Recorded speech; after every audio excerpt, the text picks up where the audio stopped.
She was invisible, just another waitress in a black apron, pouring wine for men who owned the city.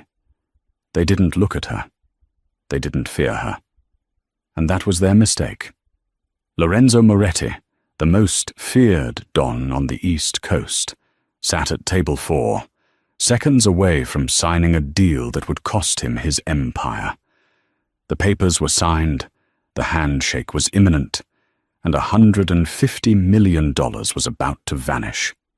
But then, the girl nobody noticed dropped a glass.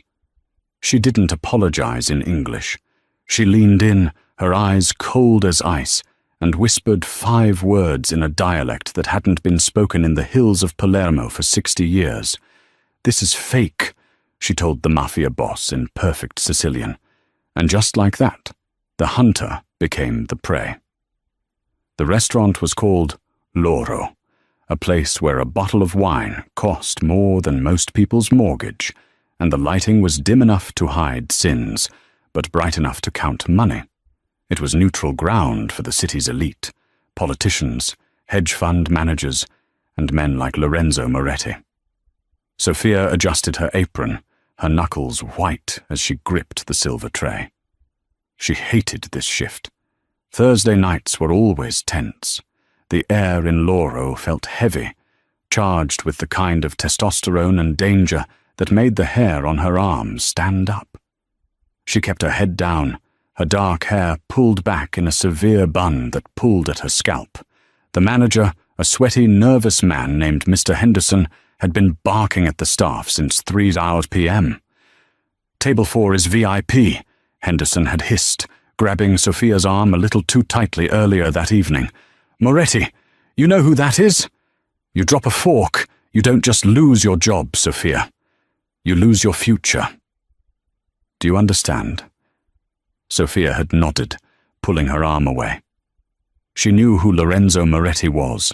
Everyone in New York knew. He was the head of the Moretti crime family, a man whose legitimate businesses in construction and shipping were just a glossy veneer over a brutal underworld empire. He was 32, unnervingly young for a Don, and possessed a lethal charm that the tabloids ate up. He was a predator in a bespoke suit. But Sophia wasn't afraid of predators. She had grown up in a house full of them, though a world away from the velvet banquettes of Loro. She had learned early that the best defense was silence, invisibility. If they don't see you, they can't hurt you. She walked out onto the floor, the sounds of clinking crystal and hushed conversations washing over her. She moved with a practiced grace, her eyes scanning the room but never lingering. She was a ghost, a prop. At table 4, the atmosphere was different. It was a vacuum of silence in the noisy room. Lorenzo Moretti sat with his back to the wall. He was devastatingly handsome, with sharp, aristocratic features and eyes the color of burnt espresso. He wasn't eating. He was watching the man opposite him. The man across the table was older, balding, with the frantic energy of a salesman trying too hard to appear calm. This was Marcus Thorne, a high-level art dealer and broker from London. Rumor in the kitchen was that Thorne was facilitating the purchase of a rediscovered Renaissance manuscript, a deed to land in Sicily that supposedly held rights to untapped lithium deposits. The price tag was astronomical. Sophia approached the table to refill the water glasses.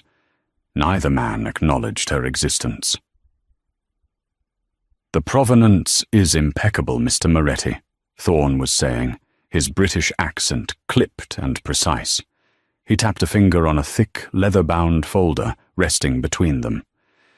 "The Vatican archives have verified the seal. This deed grants you absolute ownership of the Valenti estate and everything beneath it. The lithium surveys alone are worth triple your investment." Lorenzo didn't look at the folder. He looked at Thorne. $150 million, Lorenzo said, his voice a low rumble that vibrated in Sophia's chest as she poured the water.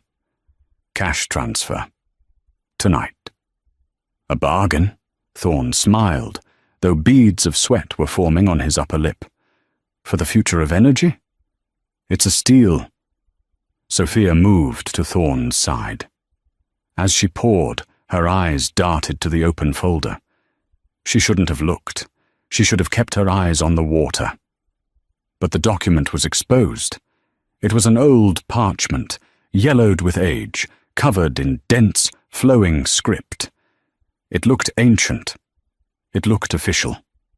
The seal at the bottom was a deep, blood-red wax, stamped with the crest of the kingdom of the two Sicilies.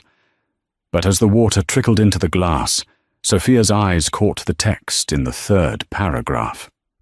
Her heart stopped. The script was Italian, but the legal phrasing the dialect.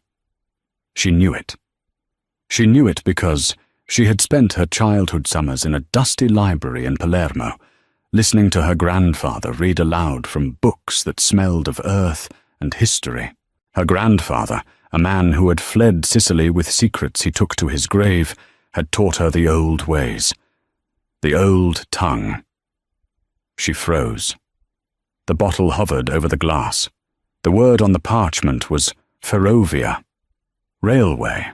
The document was dated 1862, but in the specific dialect of the Sicilian courts of that region, in 1862, they didn't use the Italianized ferrovia.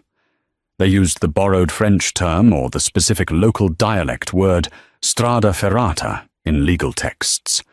Ferrovia was a mainland term, standardized later in that specific province's legal code. And there was something else, a phrase near the bottom, in fede di Dio e del re, in faith of God and King. Sophia's breath hitched. In 1862, in that specific rebellious province of Sicily, the local magistrates were anti-monarchist. They refused to invoke the king in land deeds. It was a famous historical quirk, something only a scholar or a local would know. This document wasn't from 1862. It was a forgery, a brilliant, expensive forgery, but a fake nonetheless. Thorn was smiling. Lorenzo had pulled a gold pen from his jacket pocket. "The wire is ready," Lorenzo said, uncapping the pen. "Just sign the receipt of authenticity, and the funds are released." Sophia's mind raced. If she spoke, she was fired. Worse, she might be killed. Men like Moretti didn't like witnesses, and they certainly didn't like waitresses interfering in 9-figure deals. But if she stayed silent, this man, this dangerous, terrible man, was about to be robbed blind by a cheap suit from London. "Don't do it, Sophia," she told herself. "Walk away. Refill table 5. Go home to your cat and your empty apartment." Lorenzo lowered the pen to the paper. Sophia's hand trembled. The water pitcher clinked against the glass, a sharp, ringing sound that cut through the tension. Lorenzo's head snapped up. His eyes locked onto hers. They were cold, dead eyes. "Careful," he murmured, dismissive. Thorn laughed nervously. "Good help is hard to find, eh, Lorenzo?" That laugh did it. The arrogance, the mockery. Sophia didn't retreat. She set the pitcher down on the table with a deliberate thud. Lorenzo paused, the pen hovering millimeters from the paper. He looked at her, really looked at her, for the first time. He saw the fire in her hazel eyes, the set of her jaw. "Excuse me?" Lorenzo asked, his voice dropping an octave. Sophia took a breath. She looked at Thorn, then at Lorenzo. She didn't speak English. She didn't speak the standard Italian she used with the kitchen staff. She switched to Sicilian, a deep, guttural, archaic dialect that rolled off her tongue like thunder. "Cistu è falso," she said clearly. "Stu documento è carta straccia." This is fake. This document is trash paper. The silence that followed was absolute. For 3 seconds, nobody moved. The entire restaurant seemed to blur into the background, leaving only the 3 of them in a sharp, terrifying focus. Thorn blinked, his smile faltering. He didn't understand the words, but he understood the tone. I beg your pardon? Lorenzo Moretti did not blink. He slowly capped his pen. He turned his body fully toward Sophia, ignoring the confused art dealer. When he spoke, it was in the same dialect, fluent but modernized, the Sicilian of a man who heard it at home but lived in America. Chi sei tu? He asked softly. Who are you? Sophia didn't back down. She pointed a slender finger at the parchment. The date is 1862, she continued in Sicilian, her voice steady despite the adrenaline flooding her veins. But the syntax in the third paragraph uses ferrovia. In the Corleone district courts of that era, the magistrates were Bourbon loyalists who refused standardized Italian legal terms until 1865. They would have written strada ferrata. And look at the invocation. She leaned over the table, invading the personal space of the most dangerous man in New York. They invoke the king, that magistrate, Judge DiMarco. I know his signature. My grandfather studied his rulings. Was a Garibaldino. He hated the king. He never invoked the crown in land deeds. Never. Not once. She looked Lorenzo dead in the eye. This paper was written by someone who knows history, but not the heart of the people. It's a forgery, Signore Moretti, and you are about to pay $150 million for a piece of paper that isn't worth the match to burn it. Lorenzo stared at her. His face was a mask of stone, but his eyes were searching hers, assessing, calculating. Thorne, realizing he was losing control, stood up halfway. What is this? Who is this woman? Lorenzo, are you going to let the help insult me? He switched to English, his voice rising in panic. She's crazy. She's probably high. Look at her. Lorenzo held up a hand, a single commanding gesture. Thorne snapped his mouth shut. Lorenzo looked at the document. He looked at the word ferrovia. Then he looked back at Sophia. You speak the dialect of the hills, Lorenzo said in English now, his voice dangerously calm. Not the city. Who are you? I'm just a waitress, Sophia said, switching back to English, picking up her tray. And I hate seeing good money go to bad liars. Lorenzo turned his gaze to Thorne. The temperature at the table dropped 20 degrees. Marcus, Lorenzo said. Lorenzo, listen, Thorne stammered, his face pale. This is absurd. She's a waitress. What does she know about 19th century Sicilian jurisprudence? I have certificates from the Vatican, from Christie's. Do you? Lorenzo asked. He picked up the document. Because she's right about one thing. My great-grandfather was from that province, and he used to tell stories about how they refused to speak the king's Italian. Lorenzo stood up. He was tall, looming over the table. He picked up the heavy crystal water glass Sophia had just filled. He looked at the water, then at Thorne. Verify it, Lorenzo said to the large man standing by the entrance, his bodyguard, Rocco. Call the historian in Rome. Wake him up. Send him a picture of this paragraph. Lorenzo, please, Thorne started. Sit down, Lorenzo barked. Thorne sat. The next 10 minutes were the longest of Sophia's life. She tried to walk away, to go back to the kitchen, but Rocco blocked her path. The boss wants you to stay, he rumbled. So she stood there, clutching her tray, while the restaurant went silent around them. Other diners sensed the danger and hurriedly asked for checks. Finally, Rocco's phone buzzed. He answered, listened for a moment, and then paled. He walked over to Lorenzo and whispered in his ear. Lorenzo's expression didn't change, but a muscle in his jaw jumped. He nodded slowly. He turned to Thorne. The historian says, Lorenzo began, his voice terrifyingly polite, that the use of ferrovia in a Corleone deed from 1862 is historically impossible. He also said that the ink, well, he suspects if we tested the carbon dating, it wouldn't be from the 19th century. Thorne knocked his chair over as he scrambled backward. Lorenzo, I didn't know. I was duped. The broker in Naples, he swore to me. 150 million, Lorenzo interrupted, stepping around the table. You tried to steal $150 million from me, Marcus. I can fix this, Thorne squealed, backing into a waiter. I can get your money back. I didn't know. Lorenzo sighed. He looked tired. He gestured to Rocco. Take Mr. Thorne to the kitchen. Use the service exit. We'll discuss the refund policy in the alley. Rocco and another man materialized from the shadows. They grabbed Thorne by the arms. The art dealer screamed, but the sound was cut short as a heavy hand clamped over his mouth. They dragged him away, his expensive Italian loafers dragging on the carpet.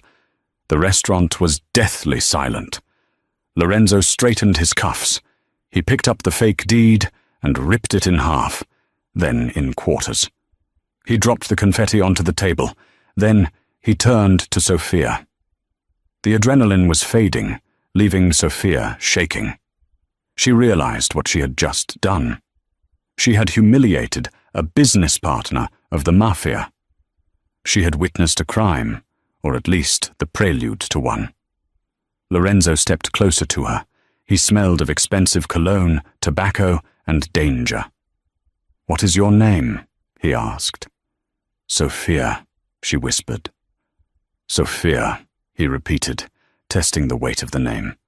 "You just saved me a fortune, Sophia. Why?" "I don't like thieves," she said, her chin lifting slightly. Lorenzo studied her face, his eyes lingering on her mouth, then her eyes.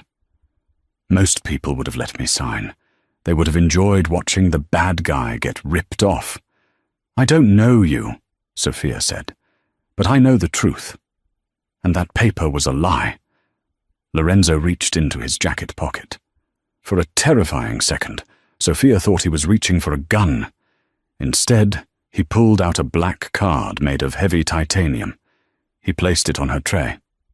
"Walk away, Sophia," he said softly. "Quit this job. Tonight." "This place? It's not safe for you anymore. Thorne has partners. They won't be happy the deal fell through, and they might wonder who tipped me off." "I can take care of myself," she said, though her voice wavered. "I'm sure you can," Lorenzo said. A ghost of a smile touched his lips. "But you won't have to." He turned and walked out of the restaurant, his entourage trailing behind him like a dark wake. Sophia stood alone in the center of the dining room, the titanium card heavy on her tray. She looked down at it. There was no bank logo, just a phone number embossed in gold. She didn't know it then, but her life as a waitress was over. And her life as the target of the most powerful and dangerous obsession in New York had just begun. 3 days passed. Sophia didn't quit. She needed the money. Her grandmother was in a care facility in Queens, and the bills were mounting. Private rooms, memory care specialists, medication. It all cost more than Sophia made in a month. She couldn't afford to be afraid of Lorenzo Moretti's warnings, but the warning proved true. On Tuesday night, as Sophia was unlocking the door to her small apartment in Brooklyn, she felt it. That prickle on the back of her neck, the sensation of being watched. She spun around. The street was empty, just the flickering street lamp and the distant wail of a siren. She hurried inside, locking the deadbolt, the chain, and the floor bolt. She leaned against the door, breathing hard. "You're paranoid," she told herself. "Nobody cares about a waitress." She walked into her living room and stopped cold. Sitting on her coffee table was a black envelope. Her windows were locked. Her door had been locked. There was no sign of forced entry. Yet there it was. A matte black envelope with her name, Sophia, written in silver ink in elegant handwriting. Her heart hammered against her ribs. She picked it up with trembling fingers. Inside was a single sheet of paper and a check. The check was made out to Sunnyvale Memory Care Facility. It was for $200,000. paid in full for the next 2 years of her grandmother's care. The note was short. I told you to quit. You didn't listen. Now you owe me. Be outside at 8:08 p.m. Wear the dress. The dress, Sophia whispered aloud. She looked back into the envelope. There was a photo, a Polaroid. It was a picture of her closet, taken from inside her bedroom. It showed a red silk dress she had bought at a thrift store years ago and never worn. He had been in her apartment. Panic, cold and sharp, washed over her. This wasn't a gift. It was a message. I can get to you anywhere. Sophia grabbed her phone to call the police. She dialed 911. Her thumb hovered over the call button, and then she stopped. Call the police? On Lorenzo Moretti? The man who likely owned half the precinct? And what would she say? He paid my grandmother's medical bills and asked me to dinner? She ended the call. She looked at the check. $200,000. It was freedom for her grandmother. It was safety. But the price was what? At 7:55 p.m., Sophia stood in front of her building. She was wearing the red dress. It fit her curves like a second skin, the silk cool against her flesh. She had pinned her hair up, leaving a few tendrils loose. She wore no jewelry. She had none. At exactly 8:00 p.m., a convoy of 3 black SUVs turned the corner.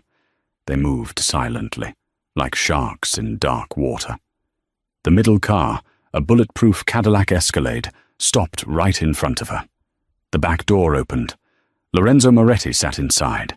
He was wearing a tuxedo, the bow tie undone, hanging loose around his neck.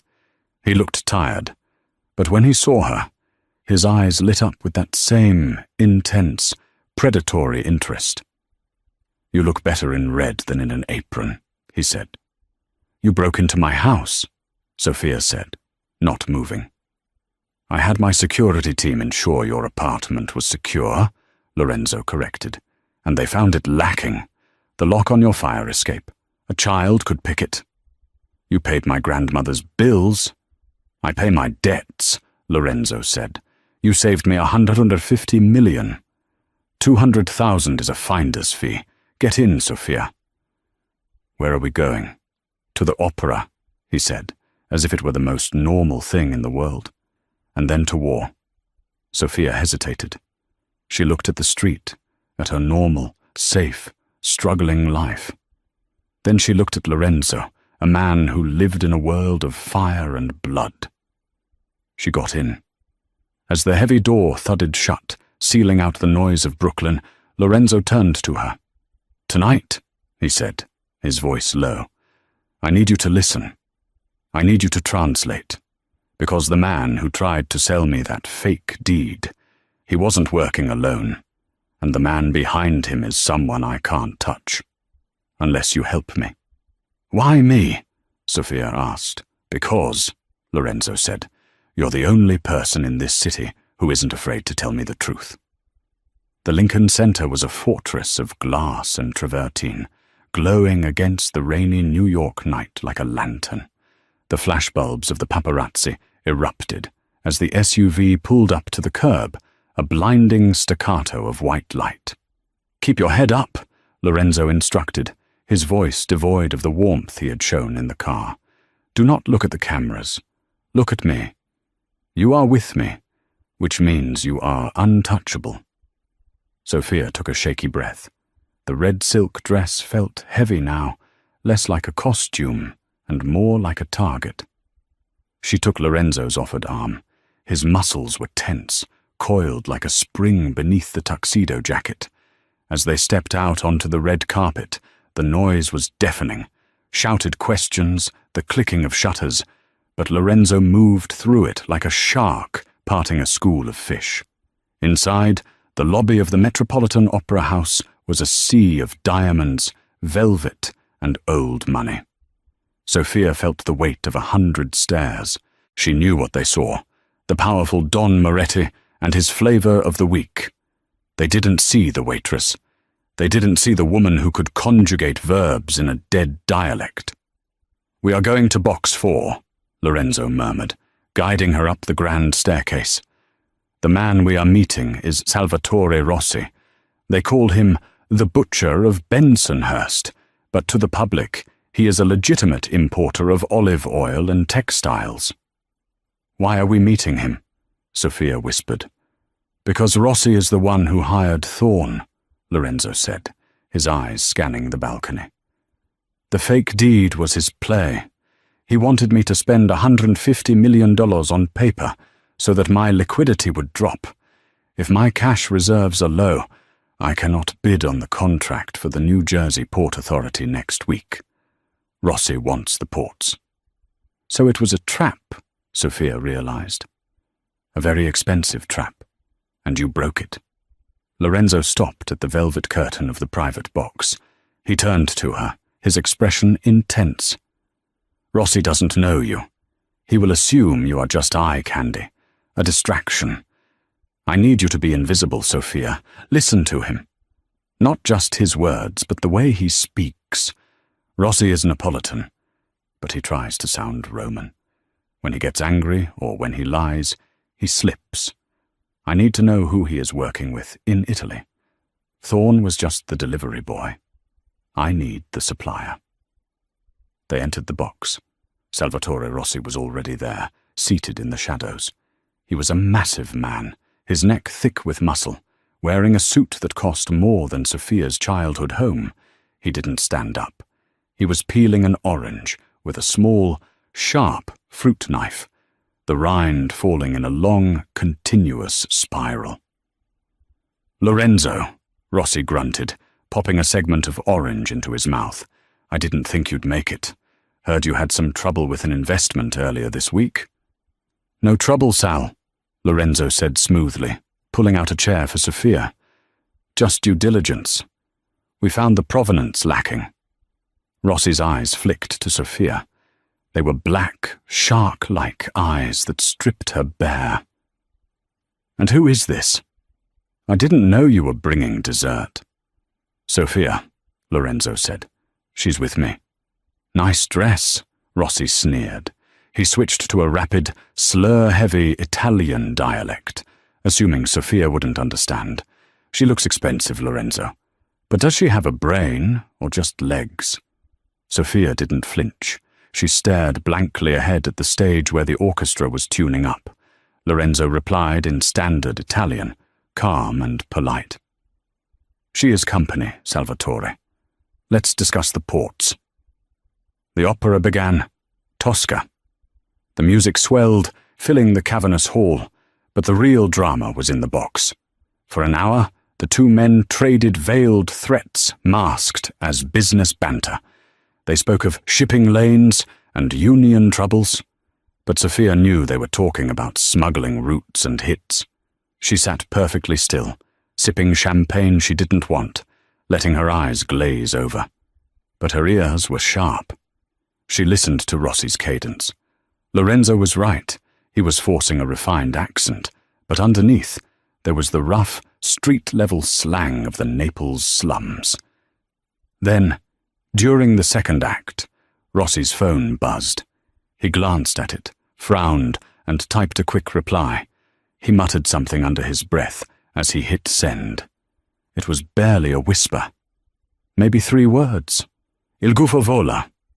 Sophia's fingers tightened on the stem of her glass. "The owl flies." It was a code, but it wasn't just any code. It was a phrase she had read in her grandfather's journals about the secret societies of the 1970s. The owl was the nickname for a specific type of money launderer, one who moved funds only at night through Asian markets. Rossi looked up and caught Sophia staring. He smiled, a cruel twisting of lips. "Do you like the music, darling?" "It's beautiful," Sophia said softly. "Tragic, though," Rossi said, pointing the fruit knife at the stage. "In the end, everyone dies because they loved the wrong person." At the intermission, Lorenzo stood up. "We're leaving." "So soon," Rossi mocked. "The best part is coming." "I've seen enough," Lorenzo said. He took Sophia's hand, His grip was iron tight. As they walked swiftly down the corridor, away from the box, Lorenzo leaned in. "Did you get anything?" He said, "Il gufo vola," Sophia whispered hurriedly. "The owl flies. It's not a person, Lorenzo. It's a timing signal. It means the money is moving tonight, probably through the Hong Kong exchange opening in 20 minutes. Lorenzo stopped dead in the middle of the hallway. He looked at her, stunned. "The owl, are you sure?" "Yes. My grandfather wrote about the Owl Network. They use shell companies in Macau. If Rossi is moving money now, it means he's trying to buy the ports before the auction. He's bypassing the bid," Lorenzo realized, his face darkening with rage. "He's bribing the commissioners directly. Tonight." Lorenzo grabbed his phone, dialing a number as he pulled Sophia towards the exit. "Rocco, get the car, now, and call the banking team. Freeze everything coming out of Macau with the Rossi tag. I don't care if it's illegal, just stop the transfer." They burst out of the opera house into the cool night air. The rain had stopped, leaving the pavement slick and black. The paparazzi were gone. Rocco was waiting with the Cadillac, the engine idling. Lorenzo opened the back door for Sophia. "Get in," he said. "We have to get to my office. If I can stop this transfer, Rossi is finished. He'll be overextended and broke." Sophia climbed in. Lorenzo followed, slamming the door. "Go," Lorenzo ordered. The car surged forward into traffic. Lorenzo was typing furiously on his phone, barking orders. "No, I said cut the line. Use the override key." Sophia watched him. He was in his element, a general commanding troops. But beneath the aggression, she saw the stress. The vein in his temple was throbbing. "Lorenzo," she said softly. He held up a finger. "Wait." He listened to the phone. Then he slowly lowered it. A slow, terrifying smile spread across his face. "We got him," Lorenzo said. "The transfer froze. Rossi's money is stuck in escrow in Hong Kong. He just lost 50 million in liquidity." He turned to Sophia, his eyes blazing. "You did it. Again. You heard the whisper." "I just listened," she said. "You are?" Lorenzo started, reaching out to touch her face. Suddenly, the world exploded. A deafening crunch tore through the metal of the car. The world spun violently. Glass shattered, raining down like diamonds. Sophia was thrown against the door, her head cracking against the window. The Cadillac had been T-boned. They spun across the intersection, tires screaming, metal groaning, until the heavy SUV slammed into a concrete divider. Silence. Then, the hissing of steam. "Sophia!" Lorenzo's voice was far away, distorted. "Sophia, look at me!" She blinked, trying to clear the black spots from her vision. There was blood in her eyes. "I'm okay," she gasped. "Get down!" Lorenzo roared. Pop, pop, pop, pop. Gunshots. They were tearing through the bulletproof glass, spiderwebbing the windows. "Rocco!" Lorenzo shouted toward the front seat. There was no answer. Rocco was slumped over the steering wheel, motionless. "Damn it!" Lorenzo hissed. He grabbed a handgun from a hidden compartment in the armrest. He kicked his door open. "Stay here! Stay on the floor!" "No!" Sophia grabbed his sleeve. "Lorenzo, look!" She pointed out the shattered window. 3 men in ski masks were approaching the car, rifles raised. They weren't moving like street thugs. They were moving like soldiers. Tactical. Precise. "They're flanking us," Sophia said, her voice trembling but clear. "If you go out that door, you're dead." Lorenzo looked at the men, then at the driver's seat. He made a split-second decision. He grabbed Sophia and hauled her over the center console into the front seat. He shoved Rocco's body aside, pushing him into the passenger well. "Can you shoot?" Lorenzo yelled as he slid into the driver's seat. "No." "Then hold on." Lorenzo slammed the car into reverse. The Escalade, battered but still alive, roared. He crushed the accelerator. The car shot backward, slamming into the sedan that had blocked them in. The gunmen scattered, diving for cover. Lorenzo spun the wheel, shifting into drive. He drove over the hood of the attacking car, the suspension groaning in protest. "Who are they?" Sofia screamed, gripping the dashboard. "Rossi's cleanup crew," Lorenzo said, his face a mask of cold fury. He knew the transfer might fail. This was Plan B. He swerved onto a side street, running a red light. The car was limping, the alignment destroyed, but it was moving. "We can't go to the office," Lorenzo said, checking the rearview mirror. "They'll be waiting. We can't go to your apartment." "Where then?" "The safe house," Lorenzo said. "It's 2 hours north, in the woods. Nobody knows about it except me and my brother." Sofia looked at him. Blood was trickling down his forehead, staining his white collar. "Lorenzo, you're bleeding." "I'm fine," he said tightly. "Check the glove box. Is there a first aid kit?" Sofia opened it. "Yes." "Good. We're going to need it." The drive was a blur of adrenaline and pain. They ditched the battered Cadillac in a parking garage in Yonkers and switched to a nondescript sedan Lorenzo kept there for emergencies. By the time they reached the safe house, the adrenaline was crashing, replaced by a bone-deep exhaustion. The house was a modern structure of glass and stone, hidden deep within a dense pine forest in the Catskills. It hung over the edge of a ravine, isolated and silent. Lorenzo killed the engine. The silence of the woods was jarring after the chaos of the city. "Can you walk?" he asked. Sofia nodded. Her head throbbed where she had hit the window, and her ribs ached, but she was adrenaline-fueled. They entered the house.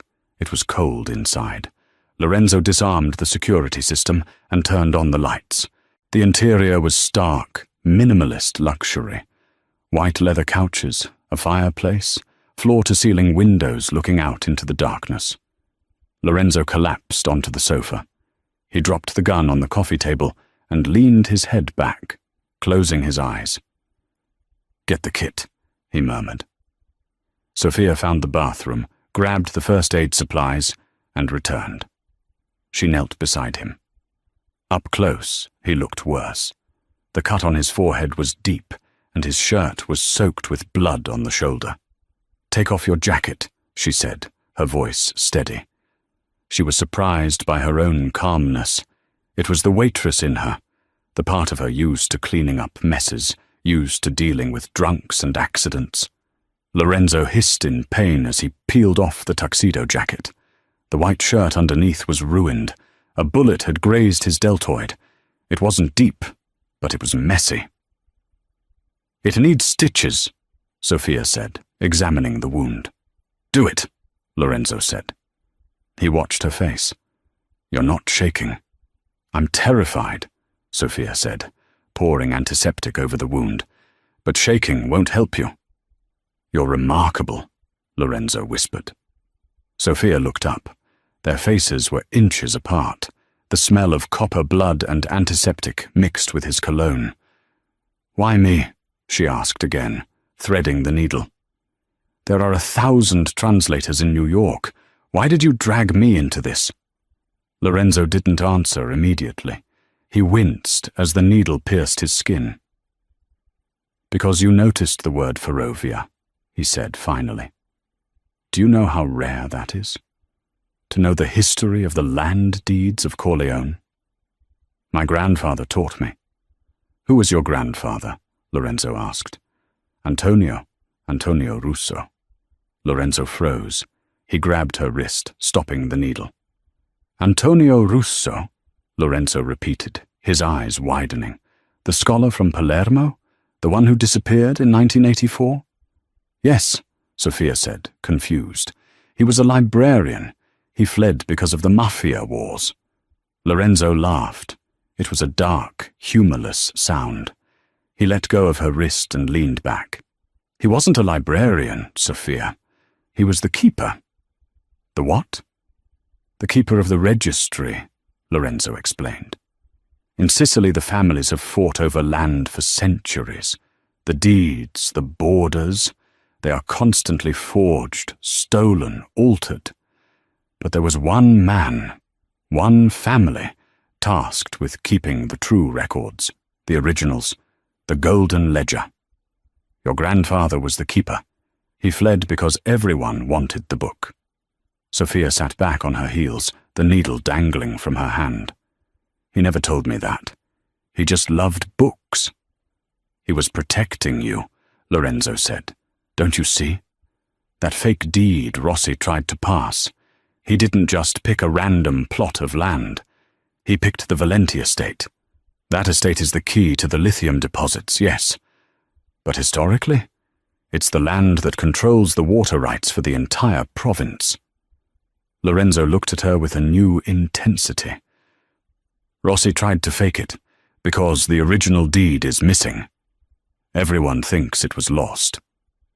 But Sophia's mind raced back to her childhood, to the dusty attic in Queens, to the old heavy trunk her grandfather forbade her from opening. He had a book, a big one, bound in blue leather. He used to read me bedtime stories from it. He said they were fairy tales about kings and farmers. Lorenzo sat up straight, ignoring his wound. Blue leather? With a silver clasp? Yes. Sophia, Lorenzo said, his voice trembling with a mix of awe and fear. That isn't a book of fairy tales. That is the golden ledger. If you have that book, you don't just know the history, you own it. That book contains the undeniable proof of ownership for half of Sicily. The room spun. Sophia felt nausea rise in her throat. So Rossi, if he finds out who I am, if Rossi knows you are Antonio Russo's granddaughter, he won't kill you, Lorenzo said grimly. He will take you. He will torture you until you give him that book, and then he will use it to become the king of Italy. Sophia stood up, pacing the room. I have to burn it. I have to destroy it. No! Lorenzo stood up too, swaying slightly. That book is your shield. As long as you are the only one who knows where it is, you have leverage. But we have a bigger problem. What? How did Rossi know to target the Valenti estate now? Lorenzo asked. And how did his men know exactly which route we were taking from the opera? We took the side exit. We didn't use the main limo lane. You think someone told them? I think, Lorenzo said, walking to the window and peering out into the black woods, that there is a rat in my organization. Someone close to me. Someone who knew I was meeting Rossi tonight. Rocco? Sophia asked. Rocco is dead. He died protecting me. Lorenzo shook his head. No, it has to be someone else. Someone who handles the logistics. His phone buzzed on the table.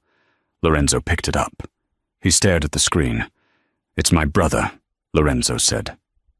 Matteo. Answer it, Sophia said. Tell him we're safe. Lorenzo hesitated. He looked at Sophia, then at the phone. A dark shadow passed over his face. Matteo is the only other person who knows about this safe house, Lorenzo whispered. So, Lorenzo said, if I answer this, and he asks where I am, it means he doesn't know. But if the phone is being tracked... He didn't finish the sentence. Instead, he threw the phone into the burning fireplace. We can't trust anyone, Lorenzo said. Not even blood. He turned to Sophia. The distance between them was gone. They were two fugitives in a glass box, surrounded by enemies. I will protect you, Sophia, Lorenzo vowed. I promise you. Rossi will not touch you. And I will help you, Sophia said, surprising herself. If I have the book, then I have the power. I'm not a waitress anymore, Lorenzo. I'm the keeper. Lorenzo looked at her with burning admiration. He stepped closer, cupping her face in his hands. The adrenaline, the fear, the revelation, it all crashed together. He kissed her. It wasn't a gentle kiss. It was desperate, fierce, tasting of blood and survival. Sophia kissed him back, her hands gripping his ruined shirt. For a moment, there was no Mafia, no hitmen, no history, just the heat of him. But the moment was shattered by a sound, a low, mechanical hum. Getting louder, Lorenzo broke the kiss. He looked up at the ceiling. "Drones," he whispered. He grabbed Sophia's hand. "Run! To the basement! Now!" Outside, the night sky lit up as 3 thermal imaging drones descended upon the cabin, followed by the headlights of approaching trucks. The safe house was compromised. The first drone didn't fire bullets. It dropped a concussive charge. The explosion blew out the floor-to-ceiling windows of the cabin, sending a tsunami of glass shards flying into the living room. Lorenzo tackled Sophia, shielding her body with his own as the shockwave rattled the foundation. The lights flickered and died, plunging the house into darkness. "Move!" Lorenzo roared, dragging her to her feet. "The basement, go!" They scrambled over the debris, coughing in the dust-filled air. Another explosion rocked the roof, the sound of tearing metal screaming above them. They reached the heavy oak door of the cellar. Lorenzo kicked it open, shoving Sophia down the wooden stairs before slamming the bolt shut behind them. The basement was a concrete bunker, smelling of damp earth and old wine. Lorenzo didn't stop. He limped toward a rack of wine barrels against the far wall. With a grunt of effort, he pushed the center barrel aside. Behind it was a narrow, dark tunnel cut into the earth. "The escape tunnel," Lorenzo panted, sweat mixing with the blood on his face. "It comes out near the creek, 1/2 mile down the ridge. Go." Sophia crawled into the damp earth. The tunnel was tight, claustrophobic, smelling of roots and decay. She could hear Lorenzo breathing heavily behind her, his injured shoulder likely screaming in agony. Above them, the muffled sounds of boots thumping on the floorboards echoed. The kill team was inside the house. They crawled for what felt like an hour, though it was likely only 10 minutes. Finally, Sophia felt cold air. She pushed aside a camouflage grate covered in leaves and tumbled out onto the frozen ground of the forest floor. They were deep in the woods. The rain had turned to sleet, stinging their skin. "We can't stop," Lorenzo whispered, pulling her up. "They have thermals. If we stay still, we light up like Christmas trees." They ran. It was a nightmare descent through the pitch-black forest. Branches whipped Sophia's face, tearing at her skin. The red dress was ripped, stained with mud. Lorenzo was moving purely on willpower, his face pale as death in the moonlight. After 20 minutes of grueling trekking, they reached a service road. A rusty pickup truck was parked near a trail marker, a hunter's vehicle. Lorenzo didn't hesitate. He smashed the driver's side window with the butt of his gun. He hot-wired the ignition with practiced, shaking hands. The engine sputtered to life. "Where are we going?" Sophia asked, shivering violently as the heater slowly kicked in. "Queens," Lorenzo said, his eyes fixed on the dark road. "We need the book, Sophia. If Matteo betrayed me, if Rossi has the Commission's ear, I am already a dead man walking. My accounts are likely frozen. My soldiers are confused. The only thing that can save us is that book." "It's in a storage unit in Astoria," Sophia said. "My grandfather rented it under the name C. Collodi." "Pinocchio?" Lorenzo let out a sharp laugh. The author of Pinocchio. Clever man. The drive back to the city was tense.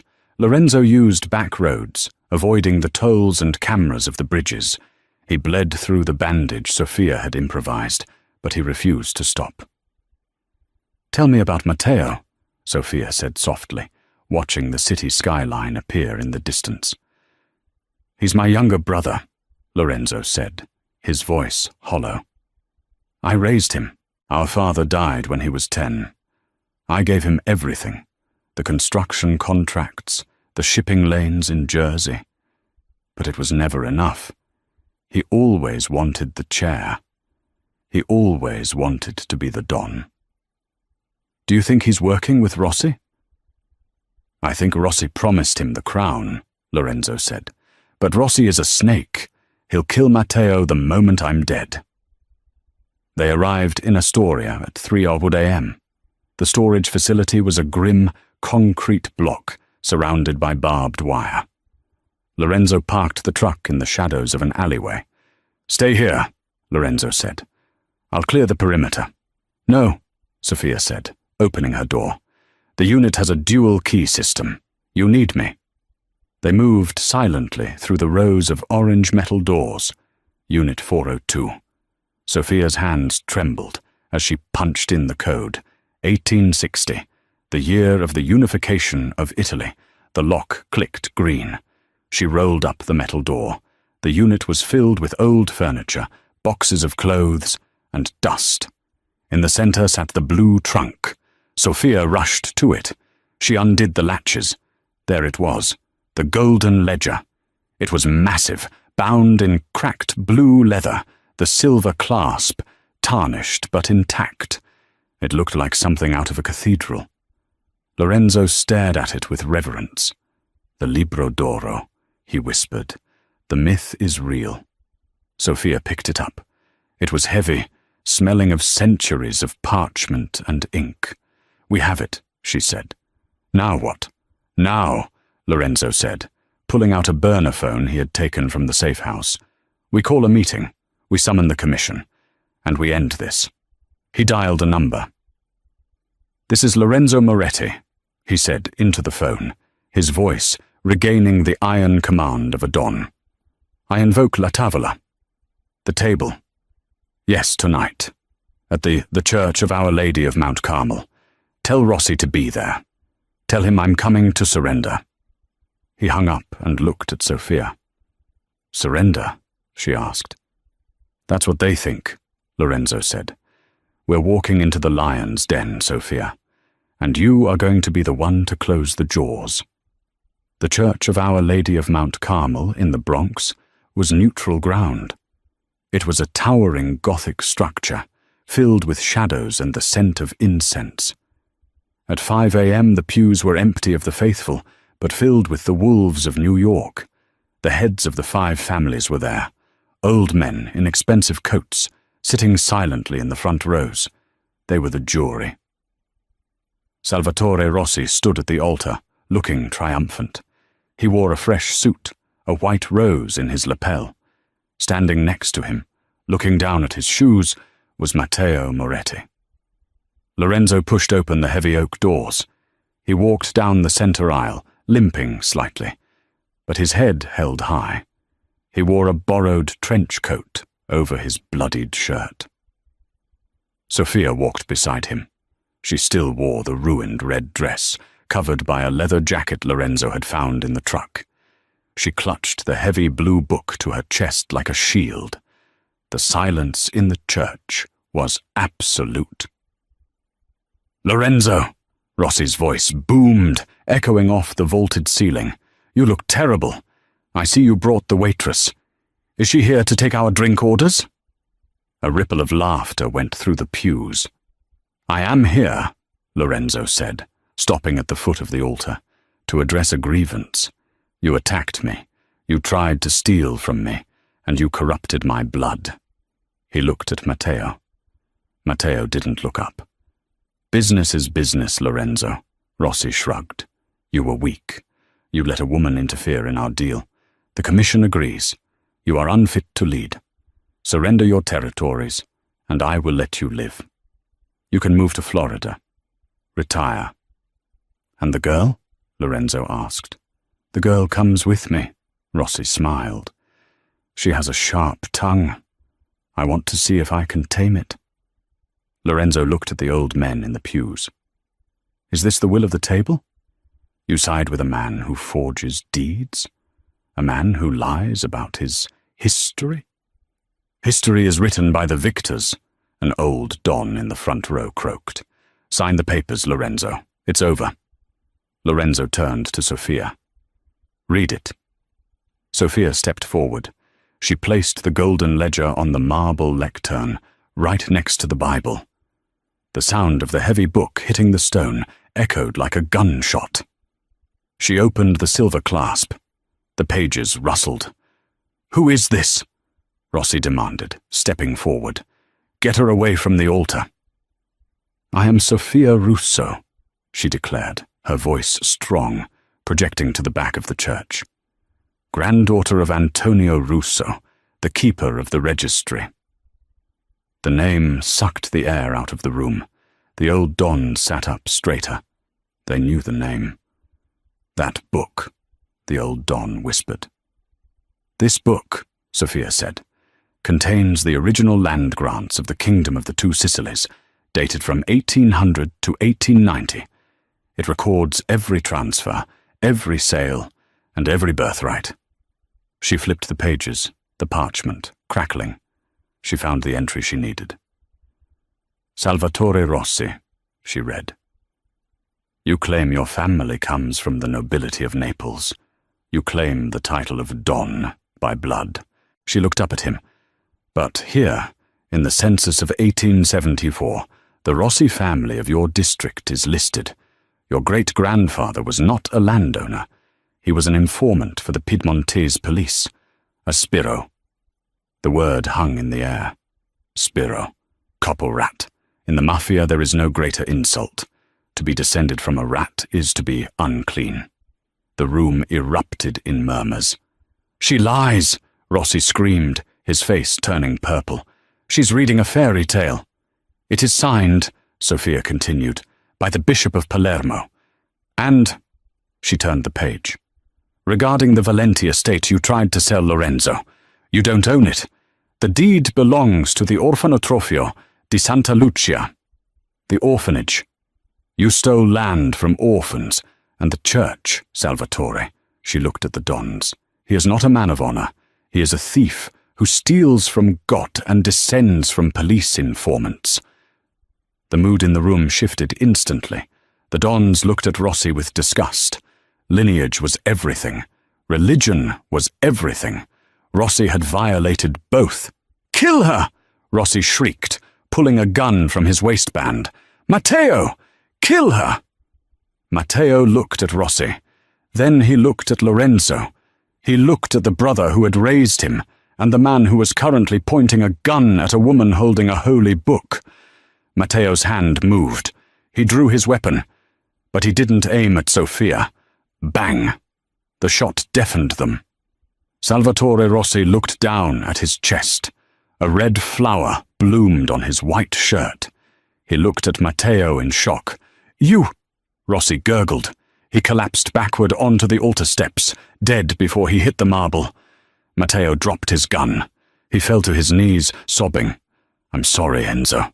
I'm sorry." Lorenzo walked up to his brother. He looked down at him. There was no hate in his eyes, only a profound sadness. "You chose a side, Matteo," Lorenzo said softly. "You can't come back from that." Lorenzo looked at the commission. "Rossi is dead. His territory is forfeit. Does anyone dispute this?" The old Don stood up. He looked at Sophia, then at the book. "The book, it stays." "The book stays with the keeper," Lorenzo said, putting a hand on Sophia's shoulder. "And the keeper stays with me." The Don nodded slowly. "So be it. Hail Don Moretti." The lady of the house. 6 months later. Laura was closed for a private event. The same restaurant where Sophia had once cleared tables was now filled with flowers.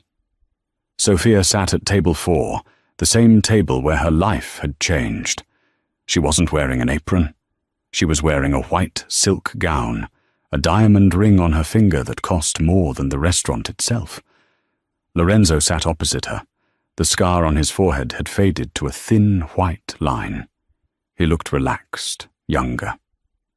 "The port deal closed today," Lorenzo said, pouring the wine himself.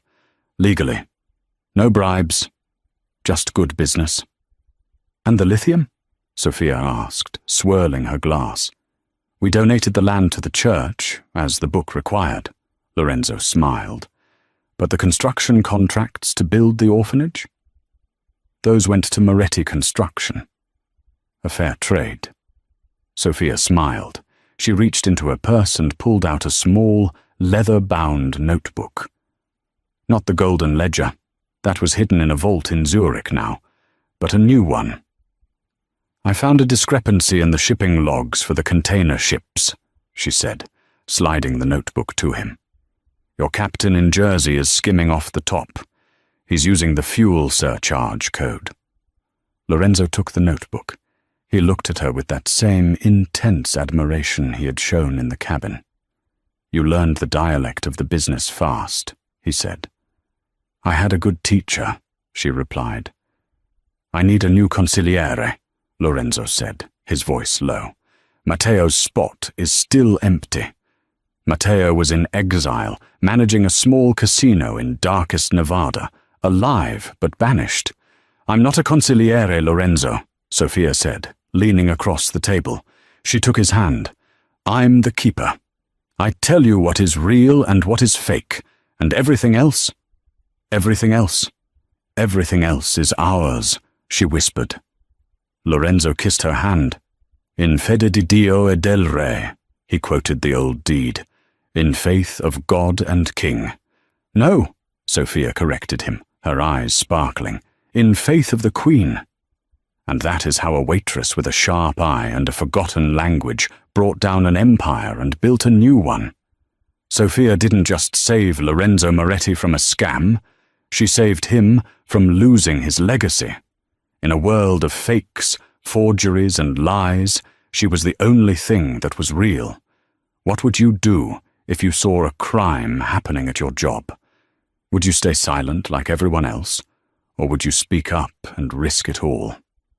Let me know in the comments below. If you enjoyed this story of revenge, romance, and justice, please hit that like button. It really helps the channel grow. And don't forget to subscribe and ring the bell so you never miss a new story. We have a new drama coming next week about a homeless man who turns out to be a missing billionaire, and you won't want to miss that. Thanks for watching.